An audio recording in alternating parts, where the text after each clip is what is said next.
Instagram is up. We are going live on YouTube. Morning, guys. Yeah. All right. We're just getting things going, everyone. If you've joined us, Instagram, Facebook, and we're getting YouTube going. Yep. And I'm Nate. You're much shorter than Nate, so I think I know. You grew a lot. I think. No. I wish. Are we on all the channels? We are live, ready Okay. All right. So welcome to the 034 Motorsport Live. This is our 65th episode. Nate, unfortunately, is at home with a sick kid who can't be in preschool, so Nate's working from home. And our marketing manager, Nick Mercadante, has joined us. Nick is always here in the room when we do these. And of course, Nick knows our products quite well. Actually better than me in a lot of cases. So Nick will be able to chime in with maybe some newer and more unique answers than we've given before. But give the internet perspective on things. Yeah, the millennial. Like how's the tune hurt your feelings? Lately? No. We program in safety features for feelings. Right. Yeah. It actually adjusts. It adjusts for emotions. All right, so let's get started. This is so I'm Javad Shadzi, the CEO, and I already introduced Nick. So we're going to start introducing ourselves because apparently I just thought everyone knew who we were, and that's silly. But someone pointed out that we should do that, and I was like, yeah, I can't believe we've done 63 episodes, and I'm sure I introduced us in the first few times. Yeah. So you guys send in questions, and our Crackerjack team here puts them into this thing in my phone, and then I can read the questions. So I promise you I'm not on TikTok or anything like that while we're doing this. Well, you're a millennial. You have to be. Okay, so let's see. Let's get started on some of these questions. Hey guys, at what point do you need the DSG catch can for the RS3 TTRS? Why isn't there an oil catch can for that platform? Basically, the car needs its stock. If you're just going to putt around town, you don't really need it.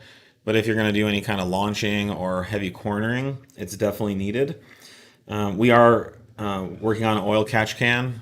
We should be able to release that, I'm hoping, by the end of the year. It's a similar format as the DSG catch can, but it's bigger. And it mounts on the passenger side or the opposite side of the engine compartment. Visually, they look, they're from the same, they use the same design language. They're from the same family of products. One way to know that you're going to need one is, say you're driving your car around and you don't have a DSG catch can currently, do a few launches, drive down the street, drive a nice back road, and then open your hood and look on the underside of it. You'll see a film of fluid coating the underside of it. And that's kind of how you know. On the little breather, there's the tiny little breather. Right. It's I hate to say a breather can, but it's something like I don't know if you remember what film canisters were, but it's just a tiny little. It's this big, and there's a little kind of shroud on the top of it, and you'll see oil coming out of that. But all the cars do it. It's just a problem, and of course, once you flash or increase the power, then it seems to get much worse. Yeah. And some years of cars seem to do it worse than others. There's some transmissions that don't spew as badly. There are some that seem to spew a significant amount. So as a safety feature, just to make sure your car isn't losing so much DSG fluid, it's a nice preventative. Someone's asking, when is the B9 SQ5 intake expected? I think we're working like on October, November timeframe. Somewhere around there.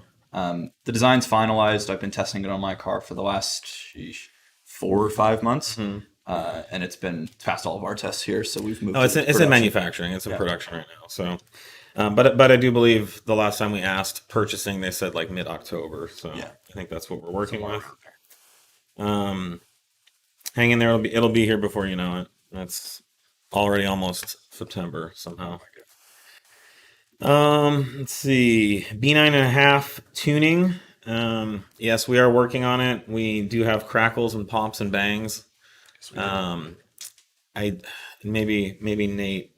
Do we have a a new date. It for still release. needs some time for updates to the server and things of that nature. Yeah. So I think we're still looking in and around, I don't want to say a month because we've said that before, but it's actively being worked on. And It is. It should be soon. I mean, I know engineering got a lot done on it last week.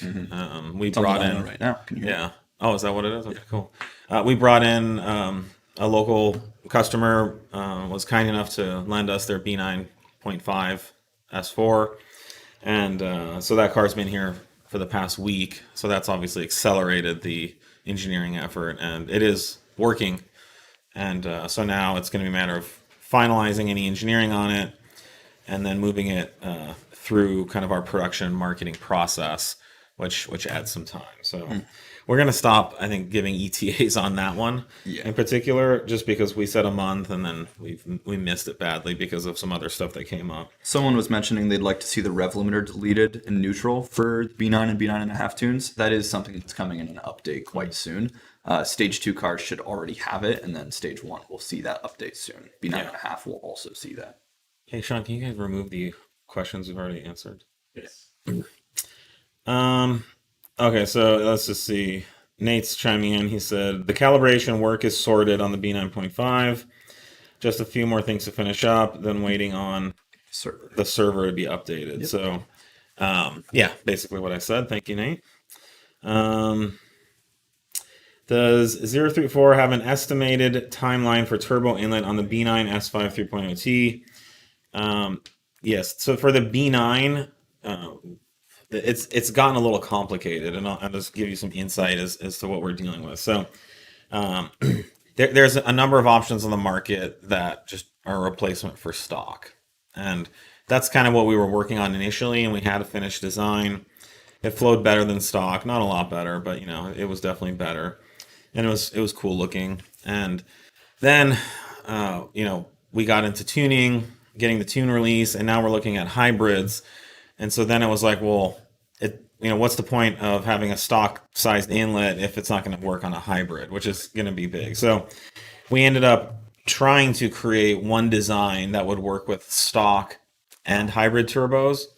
The problem is you get to a point where the turbo inlet opening is much bigger than the turbo inlet, right? So where the air comes into the inlet was now smaller than where the air goes out. And I think that starts becoming an issue for anyone who's like trying to create a high flowing intake, and now they're stuck in this format of having a smaller inlet to that. So we've now moved towards doing two inlets.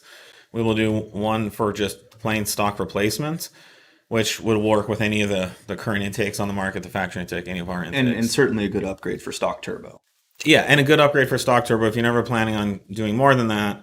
And then we will do a second bigger big bore version where basically all the inlets on the market, including ours, won't fit anymore because you'll be going from I think it's like a 2 1/4 inch up to like a 3 inch.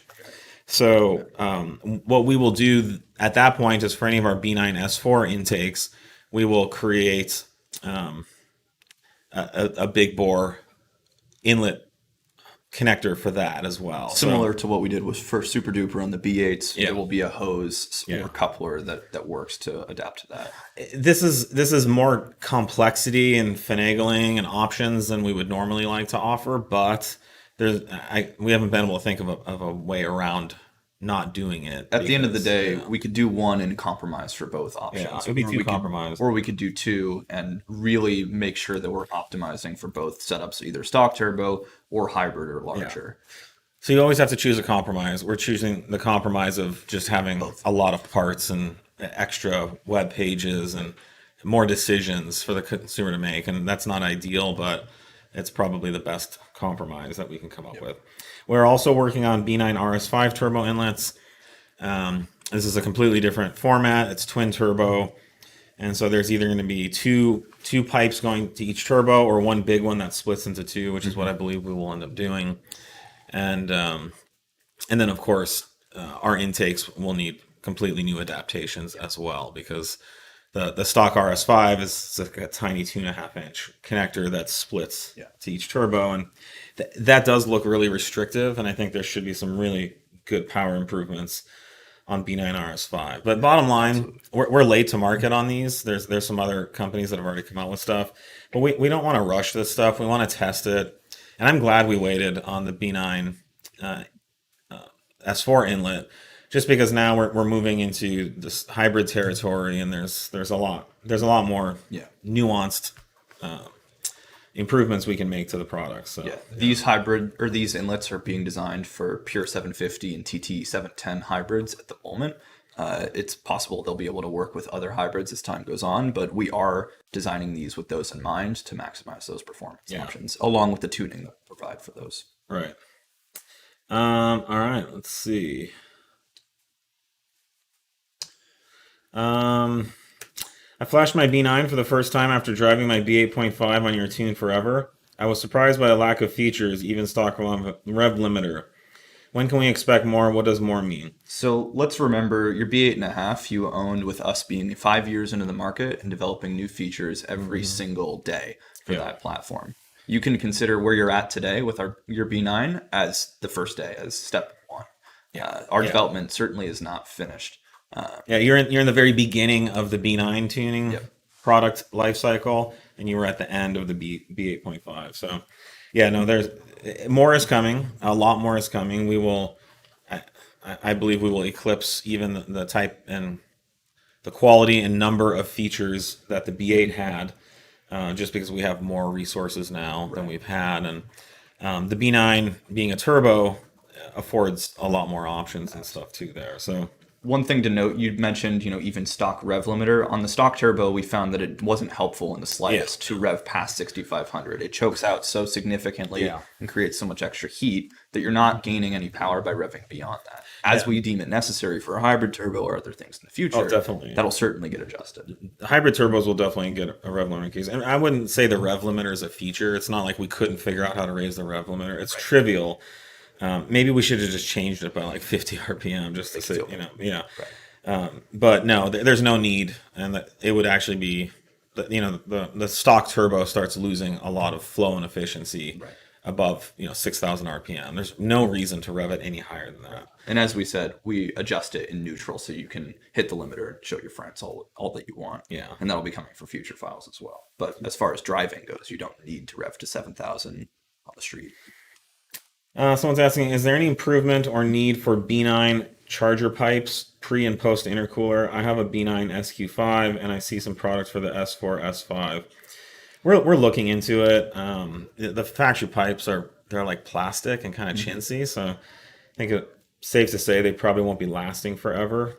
But I don't know, as far as performance on the stock turbo, I doubt it. But it's something we're looking at. We are not currently working on a product for that yet. Although some of the intercooler options, we will release a B9 intercooler at some point, and I'm sure we will at least offer the two hoses that connects to the intercooler, so that we can do bigger inlets and higher flow on that. But for the time being, I wouldn't stress about that. Do the tuning, and that's where all the power is. You could do stage 2 and stuff like that. What will you be doing to address the high pressure fuel pump issues on B9 RS5 E85 tuning? We are working on a high pressure fuel pump solution for that. I think a notable option, the APR option, has been very problematic, and so I believe I heard through the grapevine that there was some manufacturing issue. They were modifying I think the Mark 7, the 2 liter, and they were machining it, and they weren't deburring the part properly, and so this is what was causing the failures. So it's not like there's something inherently wrong. I think some people now think that there's something inherently problematic about B9 FSI fuel pump upgrades. There isn't. They just didn't do it right. They made mistakes. It can be done correctly, and that's what we're doing, and we will release products to allow it, because it is necessary on both the B9 3.0T and the 2.9T they will require fuel pump upgrades to do more than really, stage 1, stage 2 type power. Yeah. I noticed there's a stage 1 E40 file for B8, B8.5 S4. Would that make more power than a single pulley 93 octane file? Yes. Yeah. Yes, it will. E40 makes pretty much E85 power.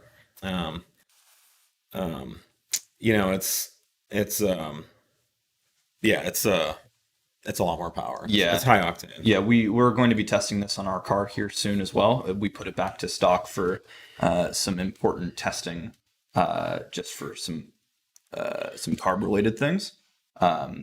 But we'll be testing that E40 file shortly on stage 1, and we can get some power numbers for that soon. Do people still need a high pressure fuel pump?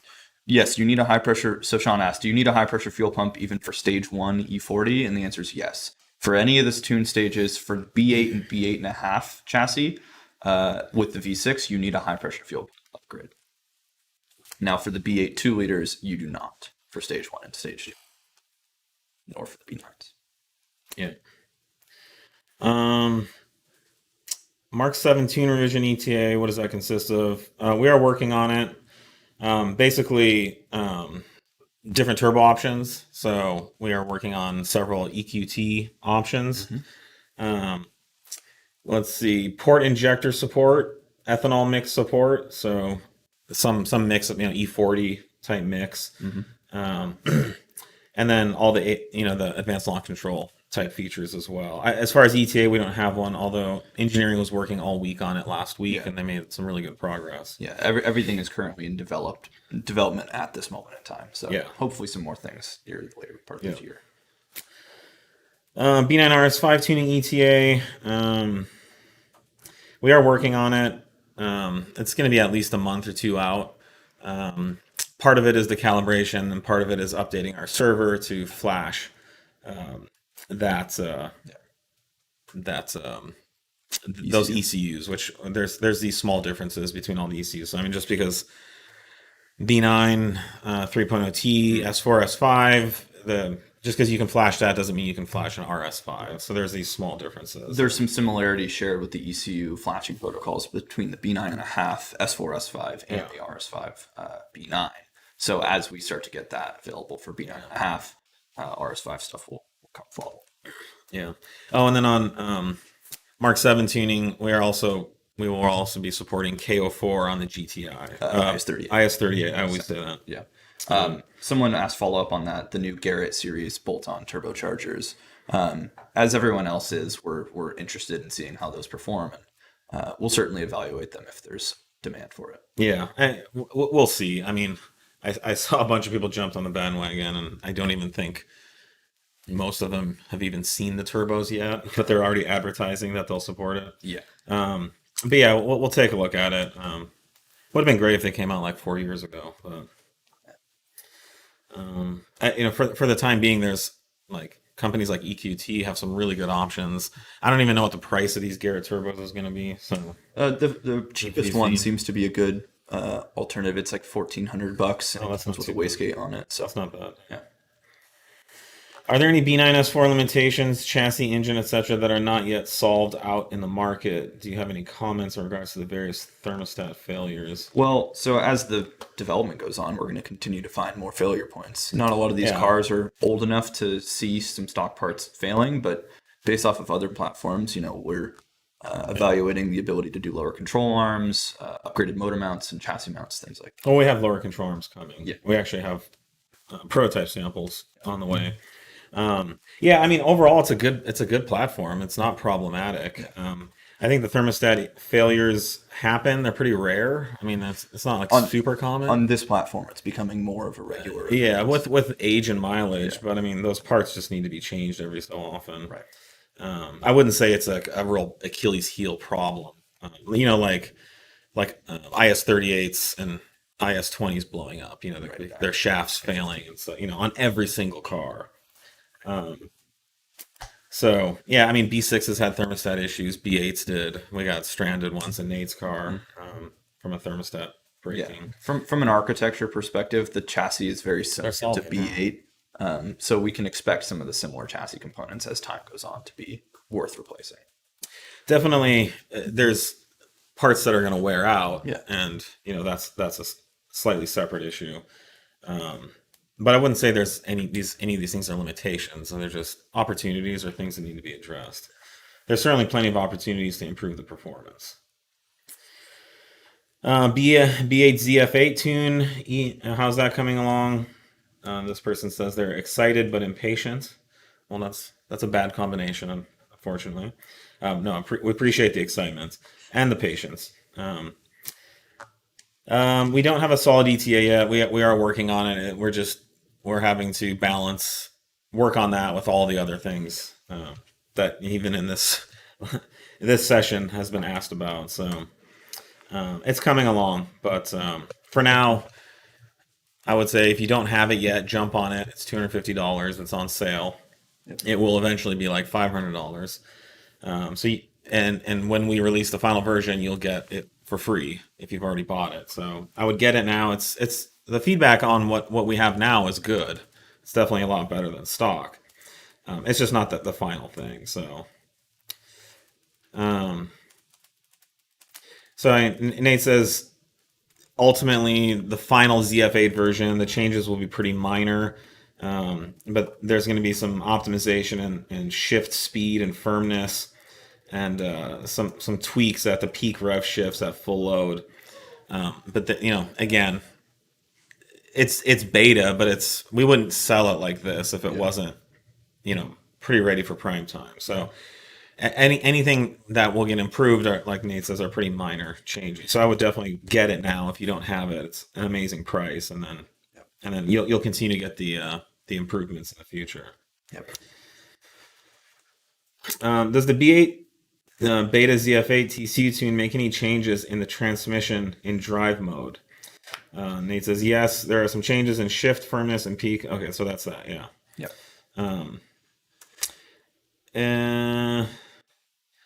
Is there a 034 Motorsport sub channel where I can see all the clip outs? That's a good question. There might be.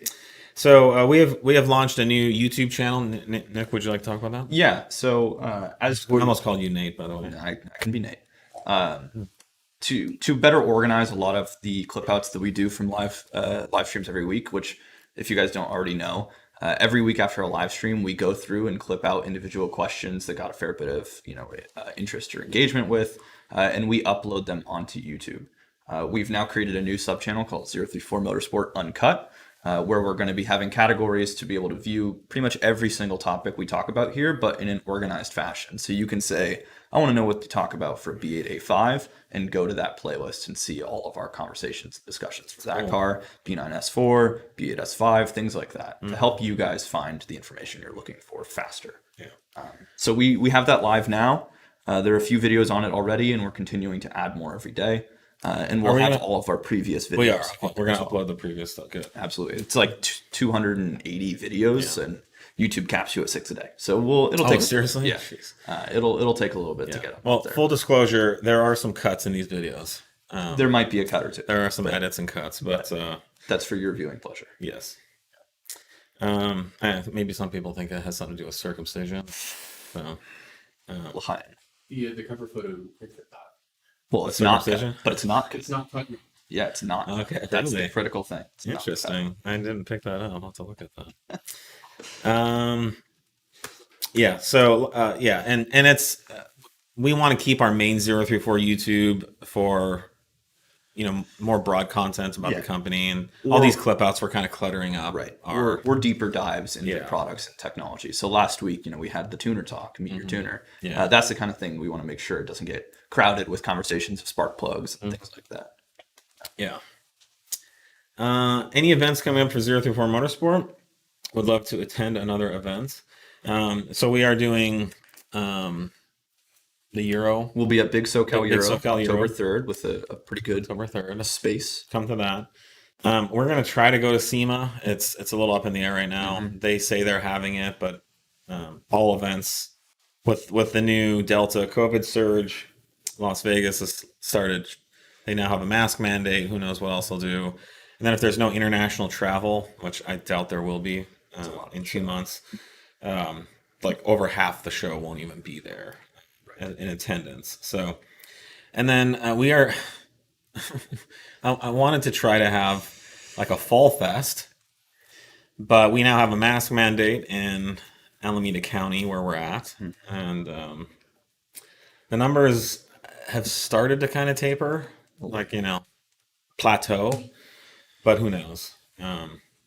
So as well, we'll be at Laguna Seca on October 22nd with Turn 8 track days. okay, yeah. Pending local guidance as far as ride-alongs go, we'll be offering ride-alongs in our cars. We'll be out at the booth with all of our cars there, and you guys can take your guys' cars on track as well. So free swag, some opportunities to win some service.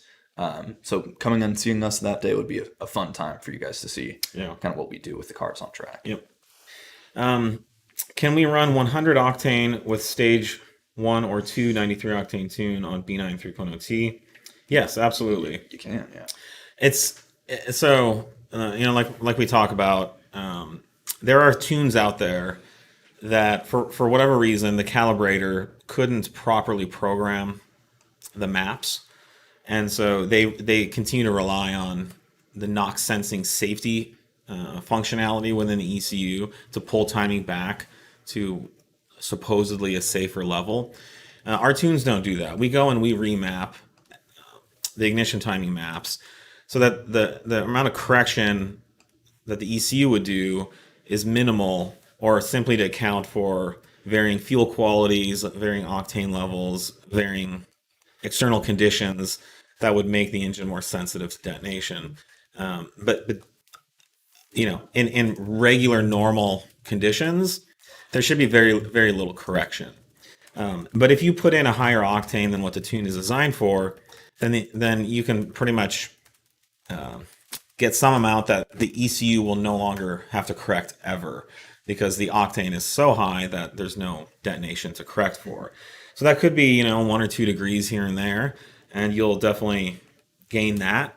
I would say maybe do a 50-50 mix or something. Filling it with 100, unless you just want to burn $8 a gallon gas, Right. is probably not going to get you anything more than if you just bumped it up to say 95 or 96 octane. Yeah, it's a normal thing to do for some folks who are out here on 91. If you're doing a 100-degree plus track day, it's certainly a nice safety feature to just add a gallon. That was the one thing I was going to say, is where you will really notice it on any tune, even ours that's optimal, is on track when you're really loading up the engine, you're really getting it warm.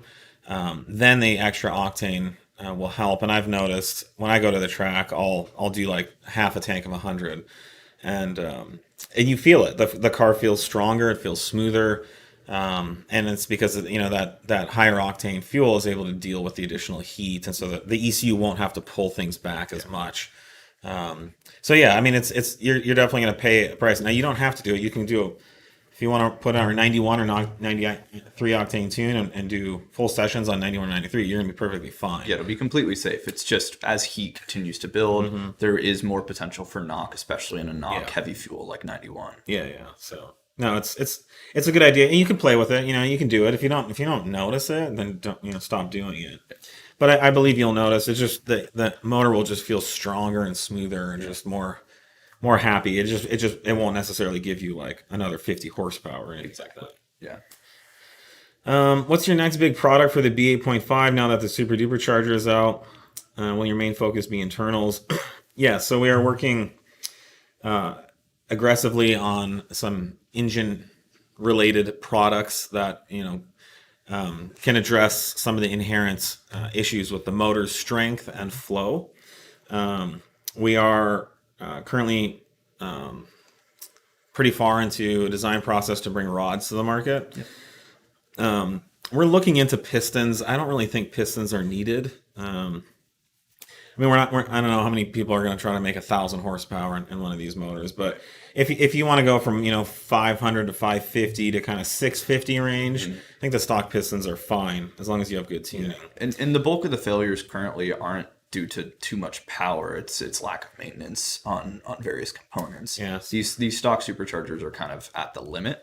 But as port injection things start to come out further, then these internal upgrades will start to become more worthwhile. So we will be supporting port injection with both Precision Raceworks and JXB. We're just waiting for some hardware components and ever precious R&D time. So that'll be, you know, with the auxiliary fuel injection, power numbers will be able to go up. Yep. And then, you know, now you're getting into issues with the rods, so we want to address that issue.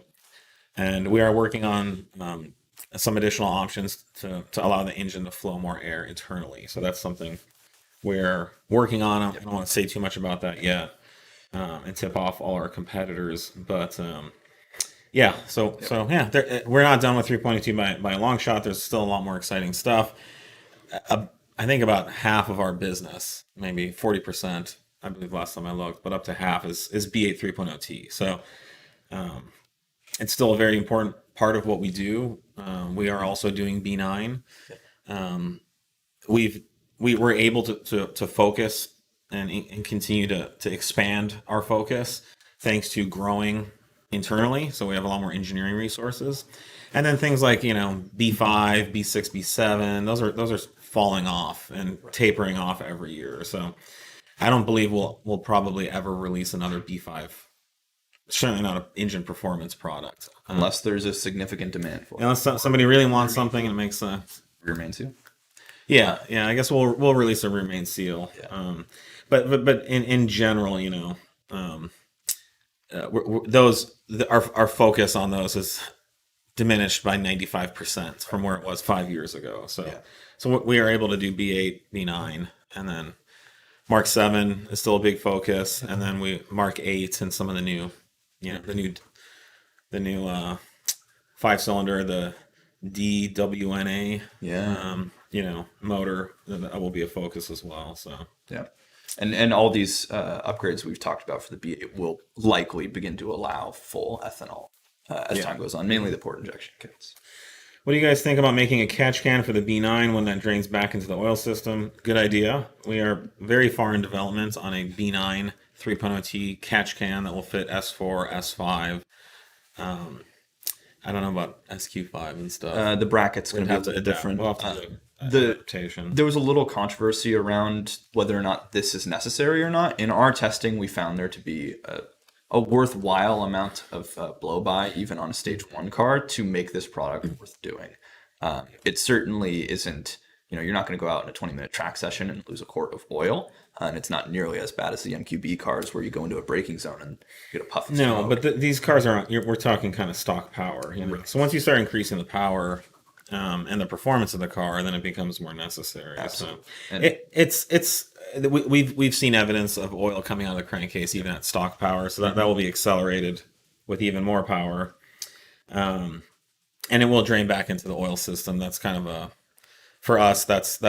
I don't understand the point of installing a catch can and not having it drain back. There's nothing wrong with the oil that comes out of the motor. It's just the oil has gotten into the wrong place and it needs to be sent back. Since we're talking about catch cans, let's talk about the one that we have right here. So this is one of our catch can designs currently. That's a Mark 5 front plate. The original 2.0T. And then this is our MQB style and B7 and Mark 6 can as well. So like Javad was saying, the fluids that end up in the catch can aren't bad. They don't need to be drained. You know, a lot of times you'll open the catch can, it's this sludgy, watery mixture, and you go, oh, I'm glad that's out of my engine. But when that was inside of your engine, it was all completely vaporized. It was water vapor. It's the same thing that's inside your engine. Yeah. It just came out. Now, if you took that and you heated it up and you boiled and evaporated all the water out of that, so what you see in there is an emulsification. It's like mayonnaise. Right. And so if you heat that up, just like you do mayonnaise, it's going to separate back into oil,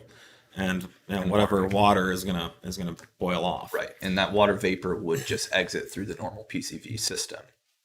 Normally it would. Without issue. It's only because the can is less than the temperature of your engine. Yeah, it would go into the PCV system and be recycled through the engine, the combustion cycle, not the crankcase. Right. So someone's asking about how do catch cans work. I know we've talked about this a bunch. I think we just kind of explained it a little bit right there. Yeah, but I'll give a real quick review. So there is, Nick, you mentioned something called blowby. Blowby is actually refers to the combustion pressure that escapes past the piston rings. So when your spark plug fires and you get combustion, a lot of pressure is created, up to 2000 psi is created inside the combustion chamber, which creates an opportunity for the piston and rod to be pushed down and to turn the crank. But not all that pressure can be held. And so there's typically a certain amount of blow-by, or you can test this with a leak-down test, which tests how well the piston rings are sealing. And so some amount will blow by. Now, the more power you make, the more blow by you'll get. And what happens is in this combustion pressure escapes and it has to go somewhere. And so it goes into the crankcase. And if you had a perfectly sealed crankcase, then you would start to pressurize your crankcase. Crankcases are not designed to be pressurized. They're actually designed to be under light vacuum at all times. Worst case scenario at atmosphere or 0 psi. And so what happens is if you get pressure inside your crankcase, air will start finding ways to leak out of the motor, and it will leak past the front and rear main seal and lots of other little places. And so that now means that your engine's leaking oil. And it also means that oil could be forced back up into the combustion chamber. So, at some point there's a compression stroke, and then there's a stroke where there's actually vacuum in the combustion chamber. So if you have vacuum in the combustion chamber and you have pressure in the crankcase, then oil is going to be forced up into the combustion chamber. So lots of bad things happen if you develop pressure in the crankcase. So every engine has a breather system that allows air to escape out of the crankcase and allows these blow-by fumes to be evacuated from the crankcase. And typically, thanks to environmental regulations, these fumes are routed back to the intake system where they can be passed through the combustion chamber and burnt off and then dealt with by the emission system.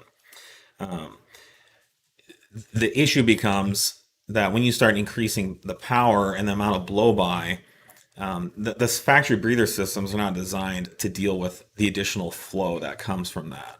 And so what ends up happening is you get actual oil vapors and liquid oil pumping out of the motor, going into the intake system, into the PCV system, which is connected to your intake system. So now you have engine oil being forced out through the PCV system into the intake system. So the job of the catch can is we intercept the PCV system before it goes back to the intake, and we let that oil come in here, and it can fall into this can, and then we can drain it out through the bottom back to crankcase where the oil belongs. And ideally, what comes out of here is relatively clean air that can go back to your intake system and work. So that's the point of the catch can system. That's why you need it. Now, when you get cornering forces, this problem is exaggerated because the oil in the motor is designed to kind of be like this. But when you start pulling 1.3 Gs, that oil can be up here. And so that oil actually starts going places it's not supposed to. And then when you increase your revving speed as well, the crankshaft just throws oil. In fact, if you Google on YouTube, if you search on YouTube or Google, you can see videos where they've put a clear panel and you can see what happens to the oil. I mean, the crankcase just whips the oil into a froth. And of course, if you have water or other things in there, it's not good for the oil. You can basically create a meringue, like a whipped egg type mixture. So anyways, that's just a real quick. I could talk for hours about this, but that's why we make catch can kits. That's why you would want to put one on your engine. Yeah. There's a lot of misconceptions about catch cans. There's a lot of misunderstandings about it.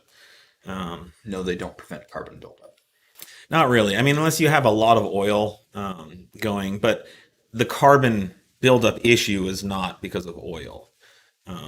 Not solely because of it. Of course, oil aggravates it, but there's the carbon buildup issue is just because there's no fuel or solvents constantly cleaning the port. If you look in a port injected motor, I mean, typically you can see above the injector area is usually pretty cruddy because you have these vapors that come out and deposit in the port. But post injector where there's fuel, it's like looks brand new, and the back of the valve and everything should look really clean too. So, all right. let's move on to another question. We got 20 minutes left. Someone's asking, is it possible to share release notes on software updates? Also, can customers have a choice between when to update the software?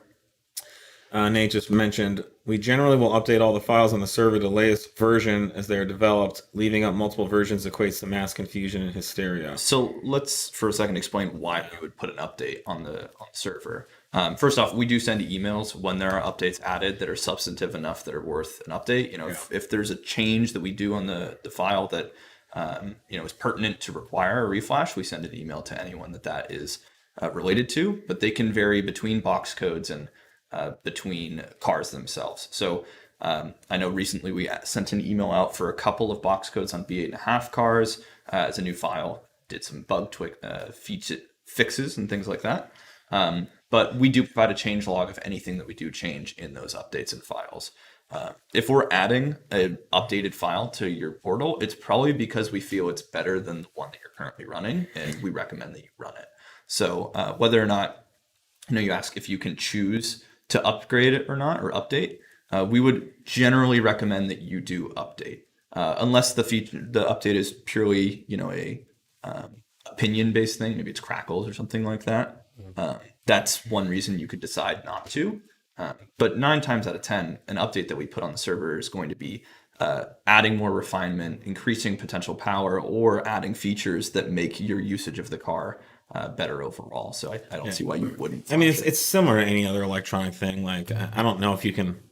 My iPhone does updates every week. I don't know if I can go back and put in old update. Same thing with most software programs. Everything just is updating and improving. And I know that in Windows there's a way to go back to older versions. So I'm not an IT expert, but before someone calls me on that. But generally, we're making these improvements. We're moving forward. Yeah. Someone says, I bought my 16-year-old a Mk6 GTI. What's the first upgrade for more power? Nice. Man, I don't know. I now have a 14-year-old as of today, and I don't think I think he's gonna get like happy birthday, Garrett. Yeah, it's Garrett's birthday today. My son Garrett, who's named after Garret Turbochargers. Don't tell his mom. It was better than Borg. Borg just didn't have a good ring to it. Or IHI. The Zona wasn't out then. Given that I was a 16-year-old with a Mk6 GTI and immediately wanted more power, I would say the first thing to do is tires, brakes, and a track day to learn how to drive the car. Definitely driver mod for sure. I would do a track day. That's really good advice. Yeah. I mean, if you really want to know, a software flash is the way you get more power. Yeah. I really don't recommend giving a 16-year-old more power, though. I almost killed myself with 110 horsepower several times. So, yeah. 16-year-olds that feel like Mario Andretti should not be emboldened with more power. Yeah, I mean, at the end of the day. That car has, what, 200 horsepower? 200 horsepower, and it felt like a rocket ship. When I was 16... like Lamborghinis and Ferraris had 200 horsepower. They're right. Normal cars had like 75 to 100, and cars were dangerous enough back then. So, but listen, you didn't ask for advice. But if you want to flash it, he'd probably like an exhaust of some kind. Yep. Definitely pops and bangs, man. He's gonna pop and bang up the whole town. Okay. He can drive everyone fucking crazy. Yeah. So those are a blast of cars to first car, obviously, to drive and learn on, but. But Nick's right. Send him to a track day, get him some driver training. That's the best thing. And then I think, first mod for a 16-year-old should be a GPS tracking system. I had that too. Like every 16-year-old should. Yeah. I think learning how to respect the car. Learn how dangerous it is, and then treat it accordingly. It's just, I would say it's the same way as if you. Give a 16-year-old a gun and train them on how to use a gun. Mm-hmm. There's a lot of respect and caution that needs to be used. So yeah, absolutely. On speaking of Mk6s, on throttle compressor surge, Mk6 R, between 3500 and 4500, what are solutions? Try different tuners, try different OEM wastegate, diverter valve, no lock. I mean, basically, this is a function of the turbocharger, and it's a hardware-related issue. The only way to prevent it would be to, take the boost way down. So you could either deal with some compressor surge and more power and torque, or you could have no compressor surge and no boost. And I don't even know if the boost can be lowered enough to prevent surge. But honestly, surge is just one of those things you got to deal with. I don't know what the major gripe is. I hear people complain about it. It kind of sounds cool. It's not the best thing, but it's just a compromise because the factory, sized the turbo a certain way, and then they put like an intake with muffling devices, so they try hard to actually stop it. Surge in concept is not great, but at the levels that you'll be seeing it on your car, it's not really going to create a significant degradation in performance or reliability. No, it's making boost, it's making power. It's just because you have that IS38 turbo. I've tried to explain turbo surge before, but basically it means that the turbo is at a point in its compressor map where it's creating a certain amount of flow, but the efficiency of the compressor wheel is such that it can create a certain amount of boost, but then at a certain amount of boost, air actually starts flowing back through the compressor wheel the opposite way. And so when you hear this shut, that's actually air being pressurized and then going back through the wheel, pressurized and going back to the wheel. Your 16-year-old would love it. Yeah.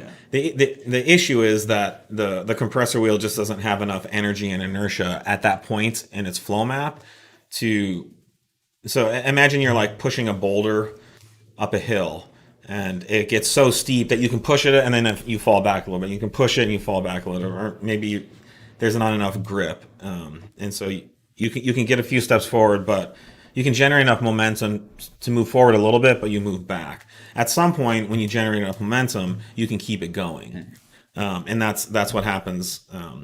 Once that you get to like 4,500, that compressor wheel, the shaft and the turbine and the assembly of the turbo has enough power, energy, and momentum to create boost and maintain the boost.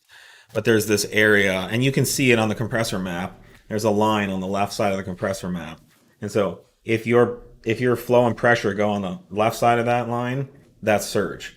And it's called the surge line. So you can take a look at, I'm sure you can Google IS38 compressor map and you can see that as well. There are ways to deal with it. That's why there's variable vane turbos, so you can change the efficiency of the compressor wheel or the turbine wheel. And then what the factory does is they just muffle it. They just make it so you don't hear it. But it does happen. And it's really not a problem. It's just one of the things that comes along with turbocharging. Yeah. The other way to prevent it is to make the turbo smaller, and it will never surge, and it will not be able to make anywhere near the power. Everyone disliked that. That's not, again, we always talk about compromises. You don't get to have everything. You have to choose. You can either have this stuff, you can have this, you can have these three things, but then this goes down. And if you want to get this, then these three things go down. So.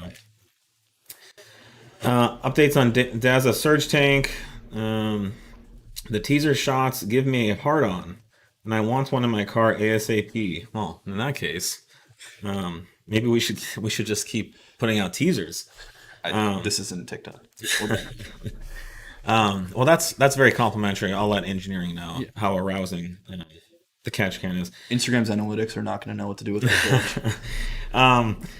The update is it's done, the engineering's finished, and we are getting the various components manufactured. This is an extensive kit. The bill of materials is going to probably be like 40 items at least.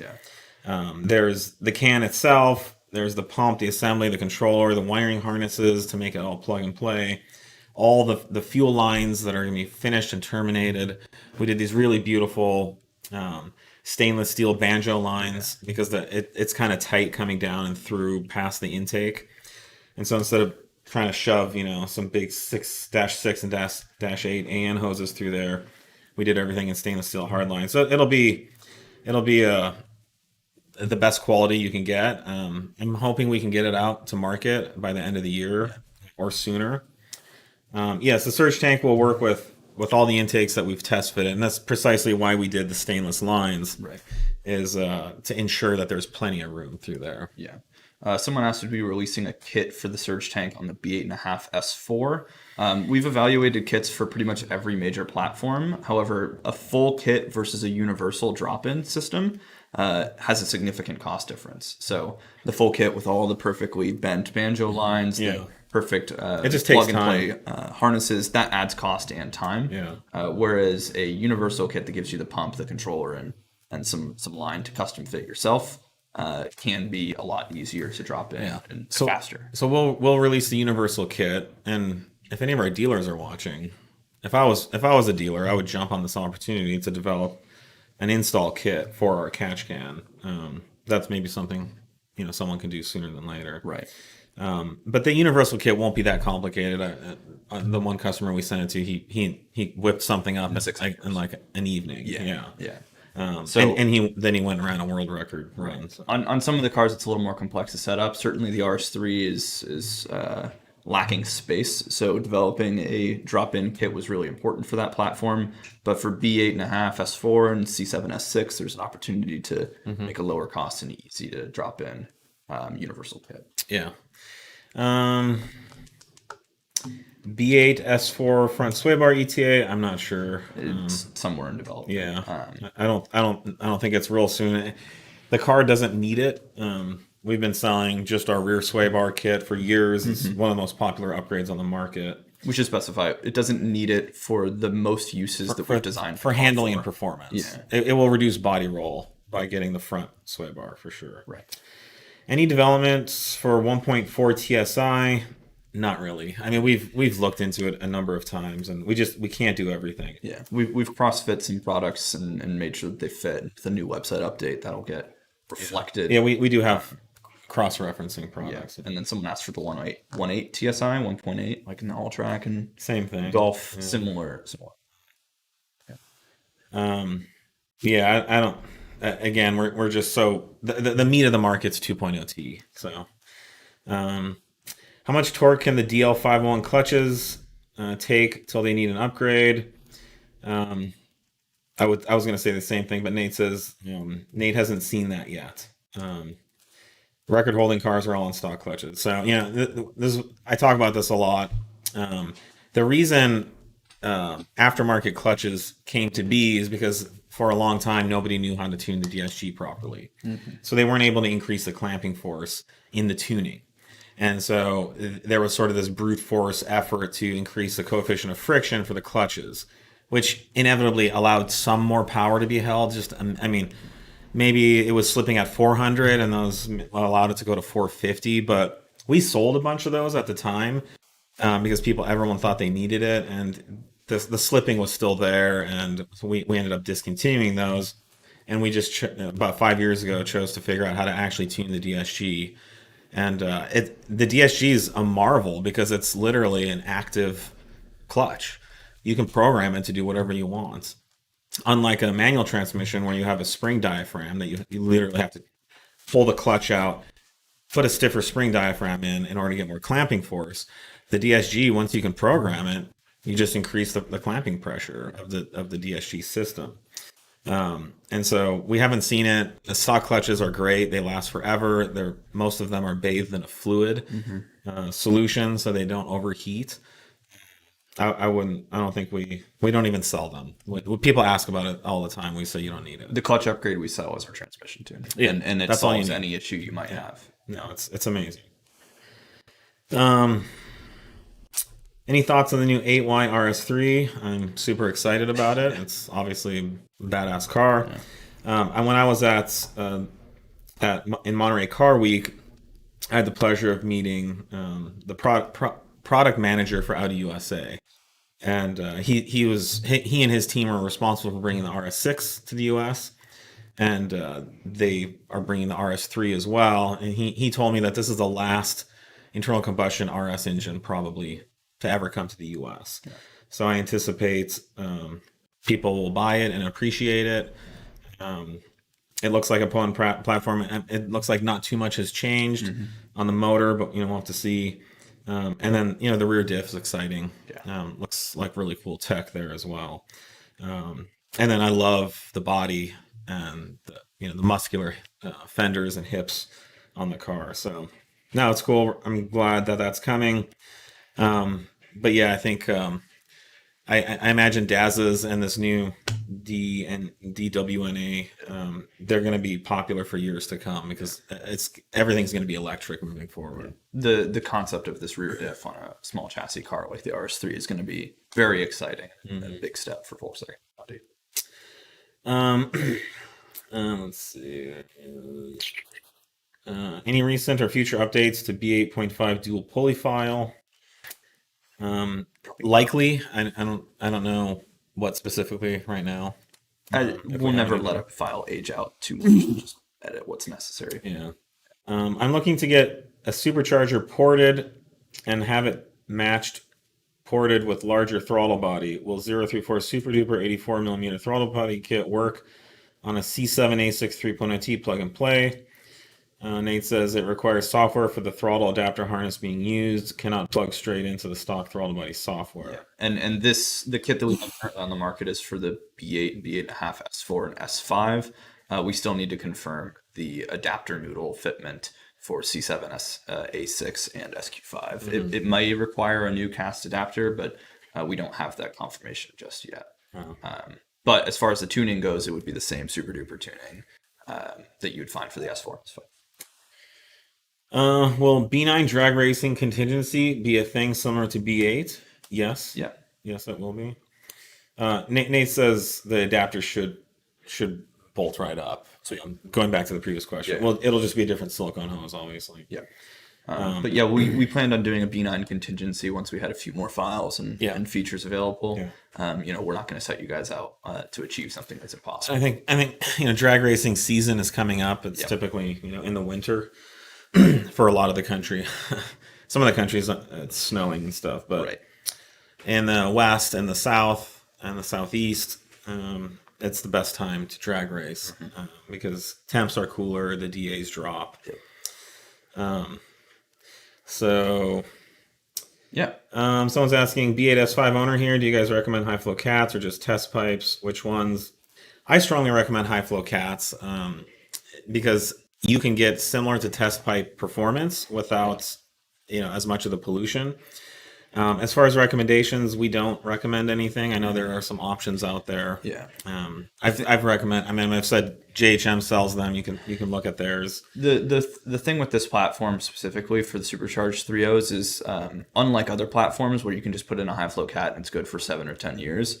They are wearable items on the S4 and S5 for the B8.5 specifically, or B8, B8.5. Yeah. Those engines just run so hot on EGTs that it's a different environment than a turbocharger. Yeah. Yeah, the turbo absorbs a lot of the heat, but the supercharger, there's nothing between the cat and the engine. So, yeah, they are like flamethrowers when it comes to high flow cats. Last question, someone asked, a new SMOG in California will check for flash in the ECM. What do we need to do for ECM's flashed? I think we've talked about this. I mean, generally speaking, you need to have a stock file on your ECU. So, kind of figure it out. Yeah. But yes, you want to go to the SMOG station and they want to see a stock file. Let's leave it at that. Yeah. Or a carb approved file. Yeah. If it's carb approved, which our files are, and we will be releasing information for 3.0T and 2.0T applications. We got like 2 minutes left. Ever thought of making a tune for the A6 C6.5 3.0T? Yes, it's the CREC, and we are working on it. I don't think that. I think he thought it was C7.5. The C6s are the earlier generation of C6. Yeah, we're looking at CREC's for C7.5. Gotcha. Yeah. I don't think we're gonna go back to C6 stuff. Unlikely. Yeah. Maybe Q7 3.0T. Yeah, maybe. But yeah, we have to prioritize. So. And yes, someone's asking about updates to CREC, which is the C7. C7 or C7.5? C7.5. Okay, C7.5. Will it support stage 1 or stage 2 single lower pulley? Yes. We already have a stage 1 and stage 2 lower pulley file for that. It's just not remote flashable at this time. Oh yeah, so you'd have to bring your car here, but we need to update our server to flash to that, and that's what we've been working on. Yep. And then rear rotor upgrade for the non-electric parking brake on the GTI. So our current kit only works for the electric parking brake. There hasn't been a significant demand. This is the first time I've heard anyone ask. It's, you already have a non-performance pack set up, so you're going to want a better front brake, and at that point you might as well just fit performance pack. Yeah, I guess we could look into it. Yeah. And one last thing is B9.5 2.8 tuning. Yes, we are working on that. It'll be out soon, but we don't have a date quite yet. But definitely hang in there. Those cars are flex fuel from the factory, so that's going to be really nice. All right, well, that's all the time we have for today. Thanks for joining us, everybody. Yeah, if you guys came in late and want to see the other questions, head on over to 034 Motorsport Uncut later today and tomorrow, and you'll see all of our questions clipped out to see from there. So all those MPI questions. You can search YouTube for that. Yeah, absolutely. All right, cheers, everybody. Cool. Thank you. Thanks, guys.